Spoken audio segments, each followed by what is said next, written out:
आप सभी को नमस्कार। अम्मा भगवान शरणम। हमारे गुरुकुल के तरफ से आप सभी का हार्दिक स्वागत है। सबसे पहले हम कल्कि के दिव्य उपस्थिति को प्रार्थना करते हुए बुलाएंगे और प्रार्थना करेंगे कि आज के ज्ञान को हम पूर्ण रूप से प्राप्त कर पाएं। ओम श्री सर्वदेव परम करुण परम ज्योति नमः। ओम श्री सर्वदेव परम करुण परम ज्योति नमः। ओम श्री सर्वदेव परम करुण परम ज्योति नमः।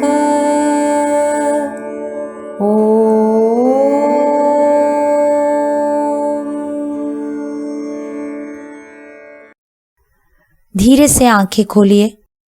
हमारे जीवन में इहम सांसारिक जीवन की इच्छा पूर्ति, परम आध्यात्मिक प्रगति, इन दोनों को संतुलन करने के लिए हमें जो मार्गदर्शन की जरूरत है, श्री अम्मा भगवान कई सालों से अनेकों टीचिंग्स को प्रदान किए हैं, जिसे अपने व्यक्तिगत जीवन में अवलंबन करते हुए कई सारे लोगों ने चमत्कारी परिवर्तन को प्राप्त किया है। इन टीचिंग्स को धर्म वीडियोस के नाम पर यूट्यूब में पेश किया गया है।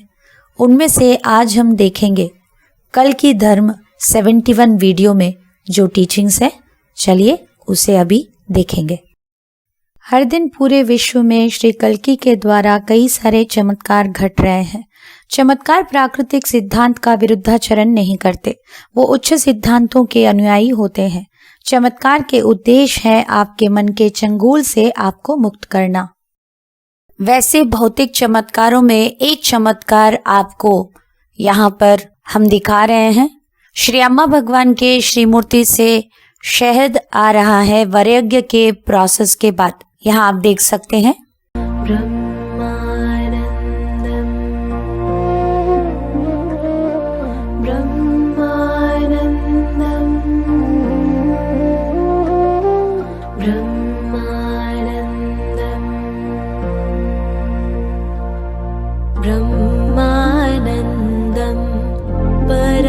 सुखदं केवलं ज्ञानमूर्तिम्।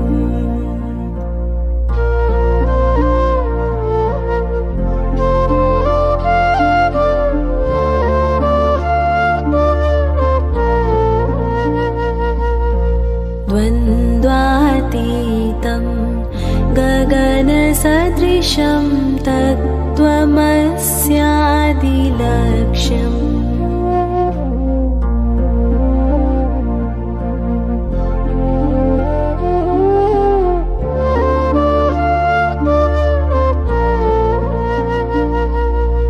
एकं नित्यं विमलमचलं सर्वधि साक्षिभूतम्।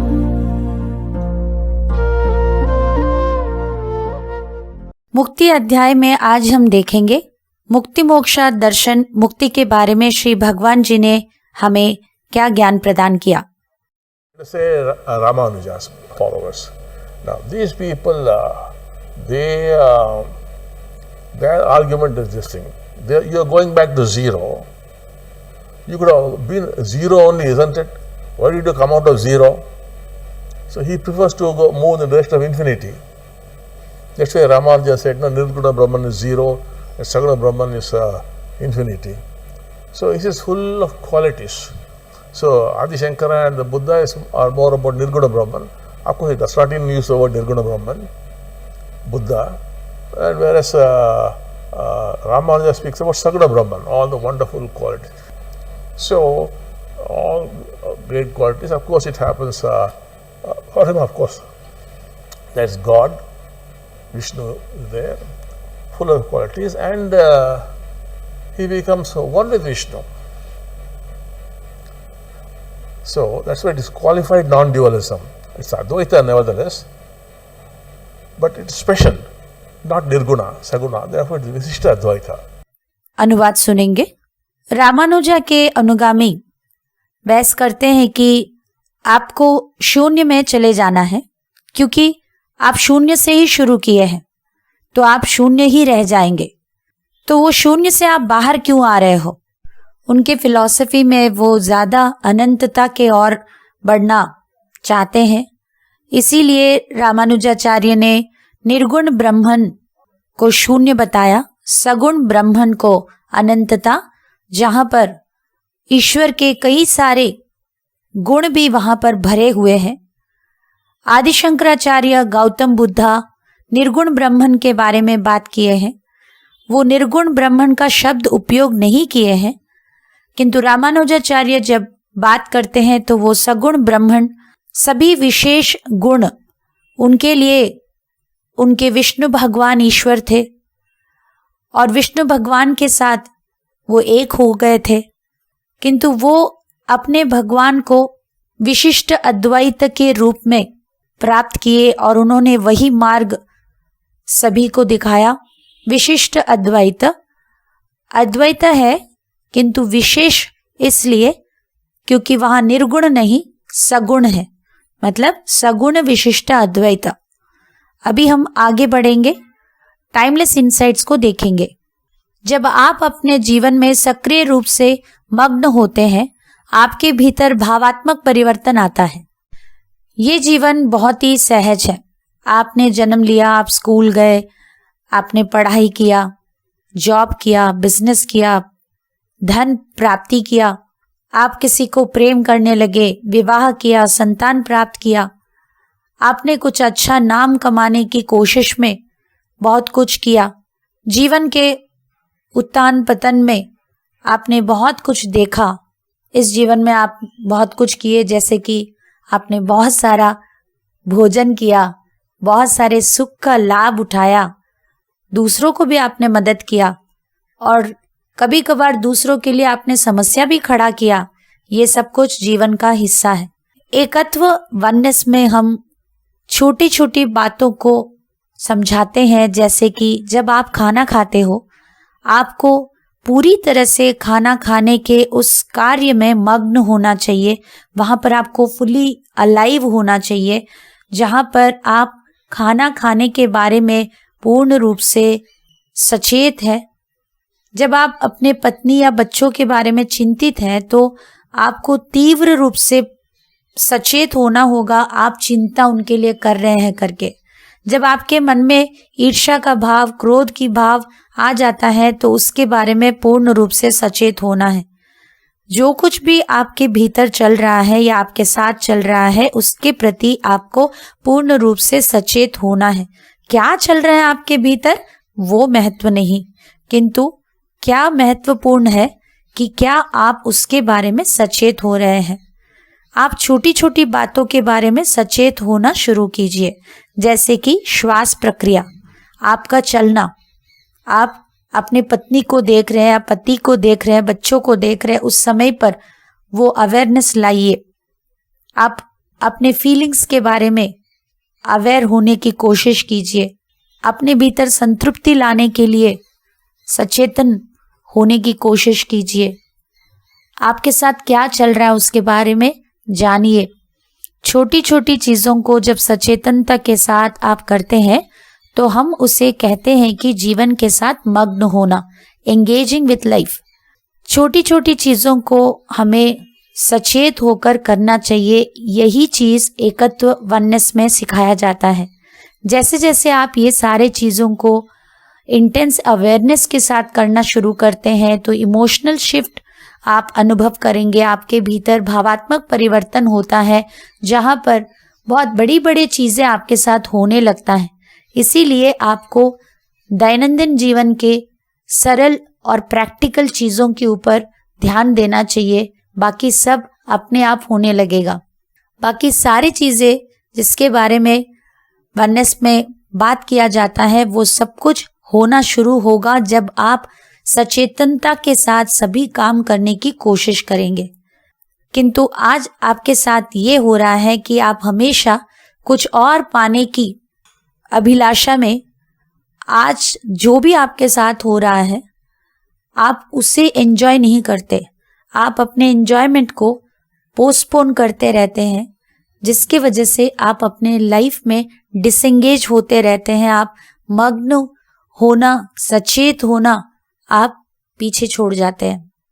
संतृप्ति तभी संभव होगा, लाइफ को आप एंजॉय तभी कर पाएंगे जब आप लाइफ के साथ एंगेज होना, मग्न होना शुरू करेंगे।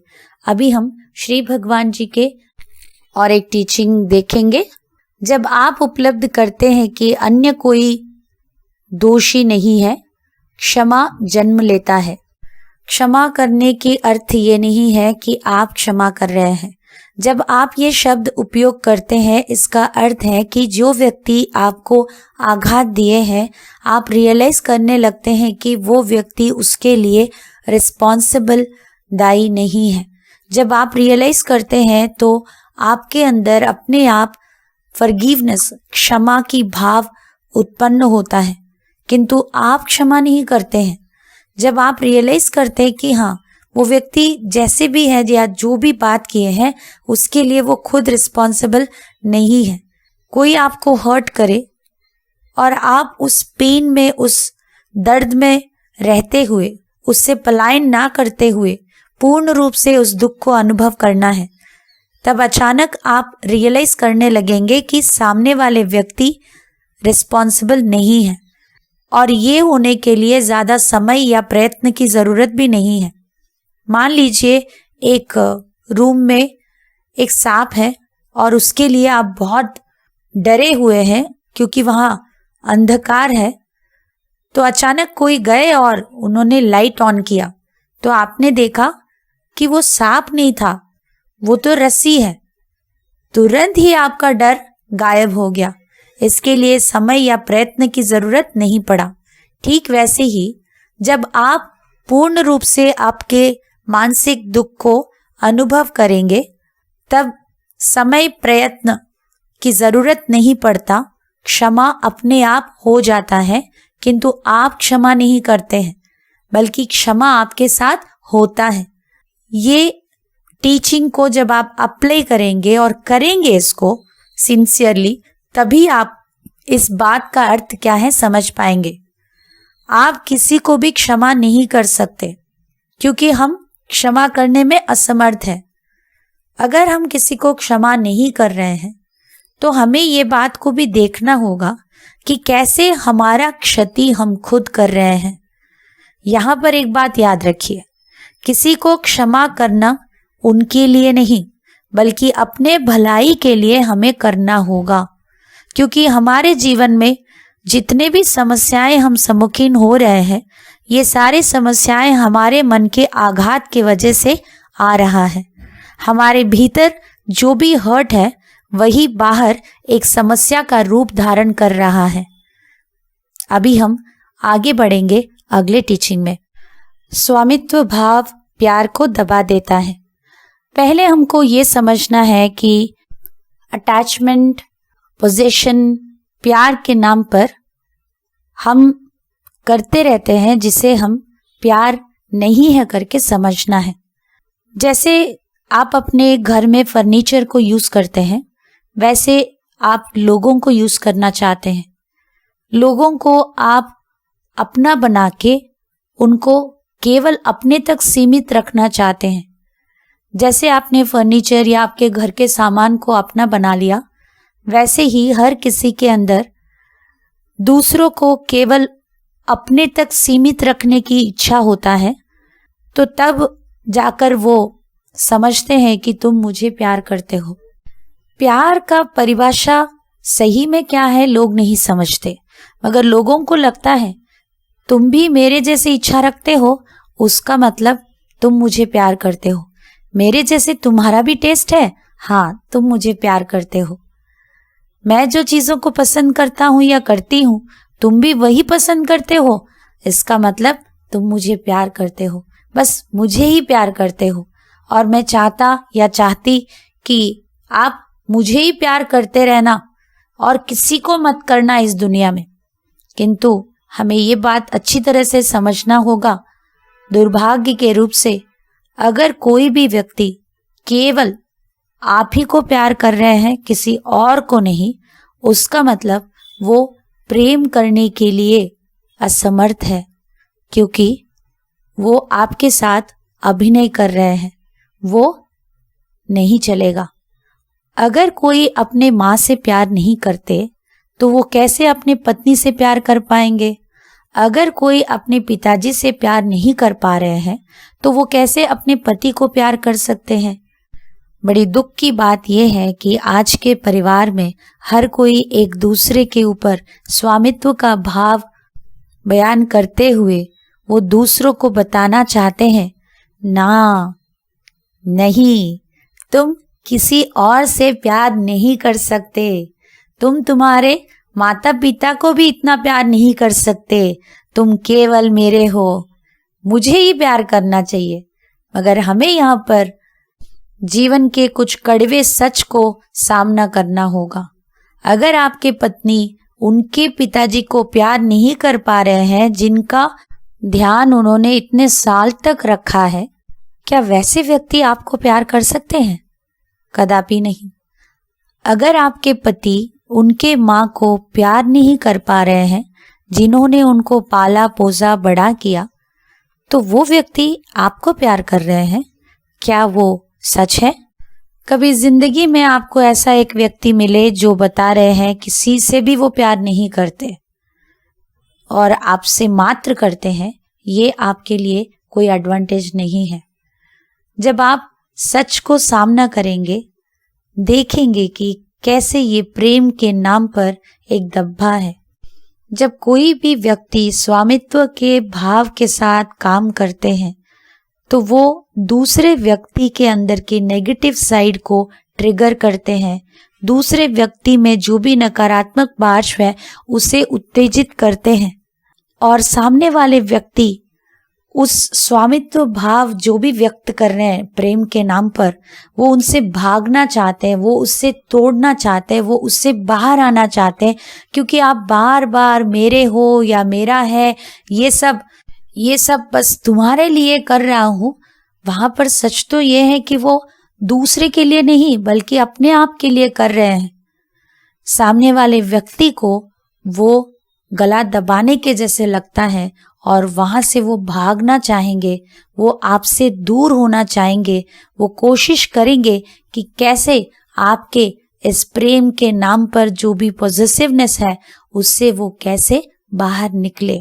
याद रखिए, जब स्वामित्व भाव होता है वहां पर ओनली सफोकेशन होता है उस रिश्ते में, और कोई भी ऐसे सफोकेट होते हुए किसी भी रिश्ते में नहीं रह सकते। अभी हम आगे बढ़ेंगे, सफलता का रहस्य को देखेंगे। आपके व्यवहार जो है आप वही है। हमारा व्यवहार हमें परिभाषित करता है। कैसे लोग हमें अनुभव करते हैं, हम कैसे उन्हें अनुभव करते हैं, ये हमारे व्यवहार में हम दर्शाते हैं। अगर कोई आपके बारे में या आपके व्यक्तित्व के बारे में या किसी और के व्यक्तित्व के बारे में कुछ पूछ रहे हैं या वर्णन करने के लिए बोल रहे हैं, तो आप क्या बोलेंगे? हाँ, वो तो बहुत अच्छे व्यक्ति हैं, वो बहुत दयावान है, वो हंसाते रहते हैं, वो प्यार भी करते हैं मगर थोड़ा जिद्दी है, वो थोड़ा ज्यादा बात करते हैं, वो ना डिसऑर्गेनाइज्ड है। ये सारी चीजें जो आपने कही होगी वो आपने कहाँ देखा? उनके व्यवहार में। यहाँ पर हमें ये जानना है, कोई भी व्यक्ति के बारे में हम सही में नहीं जानते। उनके बारे में हमने क्या सुना है, क्या देखा है, उनके बर्ताव में हमको जो भी लगा है उसी को हम उनके बारे में एक मूल्यांकन बना के समझ लेते हैं कि हाँ, लोग ऐसे हैं। बल्कि वो व्यक्ति क्या है, कौन है, उनके भीतर क्या चल रहा है, वो सभी चीजों को हम प्रत्यक्ष रूप से अनुभव नहीं करते, किंतु हमारे मन में उनके बारे में हमने जो राय बना दिया है या जो भी अजम्पशन उनके बारे में, उनके बिहेवियर के ऊपर निर्भर करते हुए आपने जो भी सोच लिया है वो आप उनके नाम से समझ लेते हैं। आपके व्यवहार के अनुसार आपको प्रतिक्रिया प्राप्त होगा।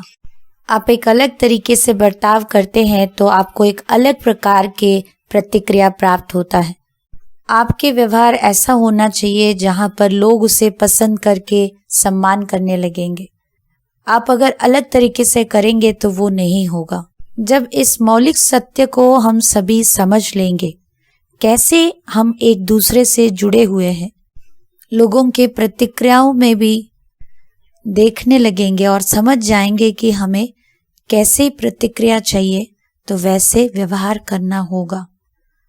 अगर आपको एक अलग परिणाम चाहिए तो आपको भी अपने व्यवहार में सुधार लाना होगा। अभी हम जीवन के बारे में श्री भगवान जी के सीख को देखेंगे। Beloved Sri Bhagavan, how do I distinguish the notion of surrender and acceptance from laziness and passiveness? You seem to be confusing the awakened state for non-action. An awakened person is a very active person. Only thing is, he feels that there's no doer there. In India, we have a number of awakened people who work in banks and who run their own businesses. But if you ask them, they would say, I'm not doing anything. So awakening is not non-action, it is full of action. Only thing is, you do not see you are doing anything. Shri भगवान, समर्पण, स्वीकृति, आलस्य एवं निष्क्रियता में क्या अंतर है? श्री भगवान जी ने उत्तर दिया, लग रहा है कि आप मुक्ति के स्थिति को गलत सोच रहे हैं। एक मुक्ता बहुत सक्रिय होते हैं, केवल वो अनुभव करते हैं कि करता नहीं है। भारत में अनेक जीवन मुक्ता हैं जो बैंक में काम कर रहे हैं, अन्य व्यवसाय कर रहे हैं। अगर आप उनसे पूछेंगे तो वो बोलेंगे, मैं कुछ नहीं कर रहा हूँ। मुक्ति निष्क्रियता नहीं है, यह सक्रियता से परिपूर्ण है। आप कुछ कर रहे हैं करके आप नहीं देखते। अभी हम श्री कल्की के चमत्कार को देखेंगे। নমস্কার, শ্রী আম্মা ভগবান শরণম। এখন আমরা শ্রী কল্কির চমৎকার শুনব। কেরালার কোট্টম জেলার ভাইক্কাম থেকে আমি রথীশ বলছি।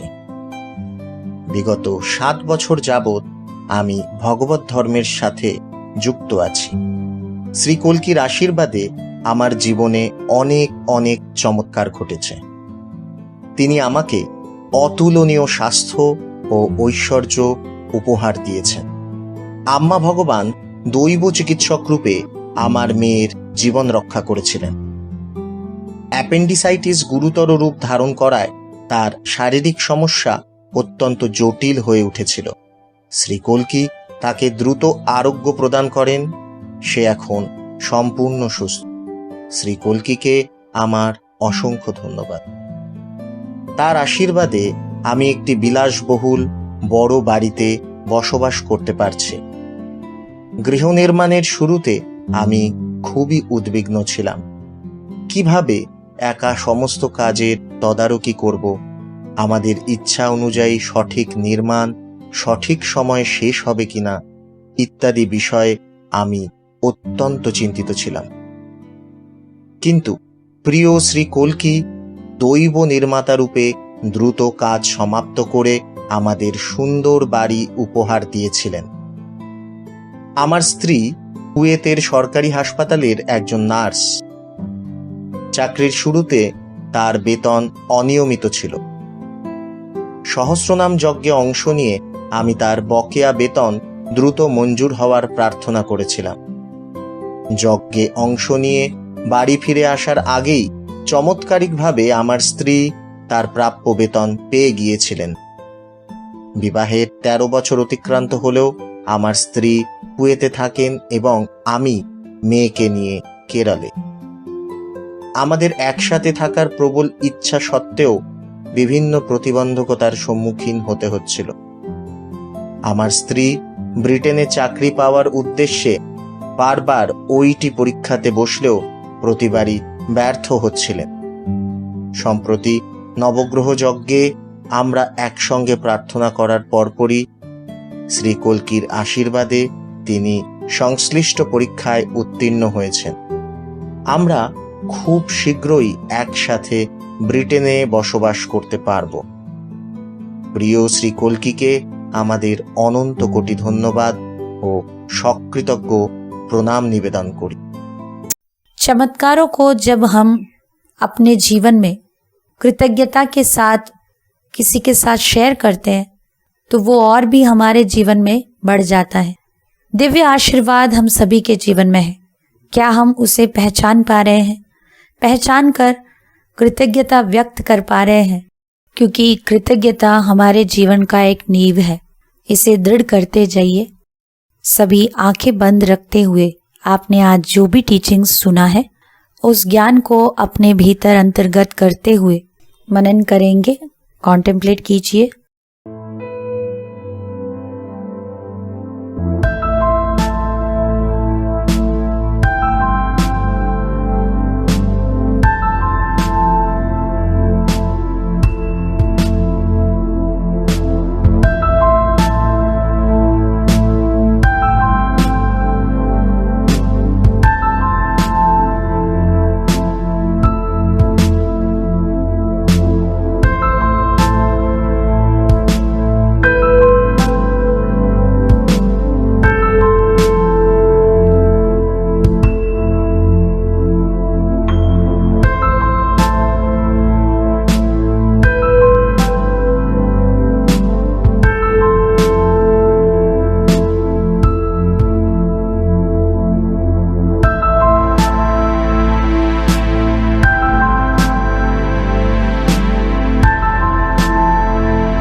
अभी हम प्रार्थना करेंगे।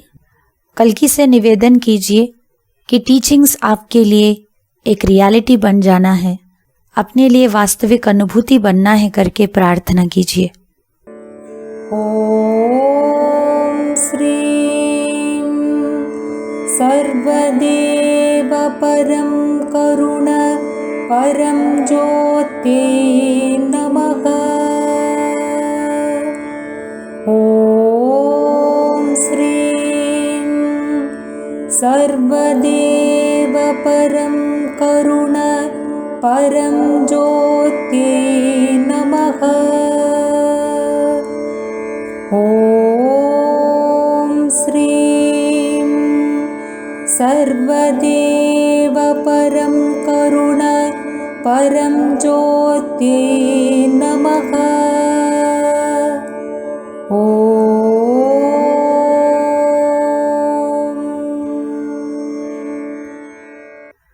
भजन कीर्तन में भाग लेते हुए कल्कि के दिव्य चैतन्य आपके भीतर भर जाना है, उनका मार्गदर्शन आपको प्राप्त होना है, जीवन में चमत्कार अनुभव करना है। इस भजन में भाग लीजिए।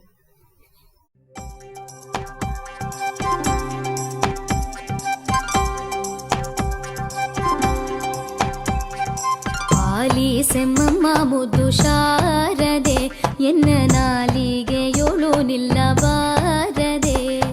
ಪಾಲಿಸೆಮ್ಮಮ್ಮ ಮುದ್ದು ಶಾರದೆ ಎನ್ನ ನಾಲಿಗೆಯೊಳು ನಿಲ್ಲಬಾರದೆ. ಲೋಲಾಲೋಚನೆ ತಾಯ ನಿರತ ನಂಬಿದೆ ನಿನ್ನ, ಲೋಲಾಲೋಚನೆ ತಾಯ ನಿರತ ನಂಬಿದೆ ನಿನ್ನ. ಪಾಲಿಸೆಮ್ಮಮ್ಮ ಮುದ್ದು ಶಾರದೆ ಎನ್ನ ನಾಲಿಗೆಯೊಳು ನಿಲ್ಲಬಾರದೆ. ಪಾಲಿಸೆಮ್ಮಮ್ಮ ಮುದ್ದು ಶಾರದೆ ಎನ್ನ ನಾಲಿಗೆಯೊಳು ನಿಲ್ಲಬಾರದೆ.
सभी को नमस्कार, अम्मा भगवान शरणम।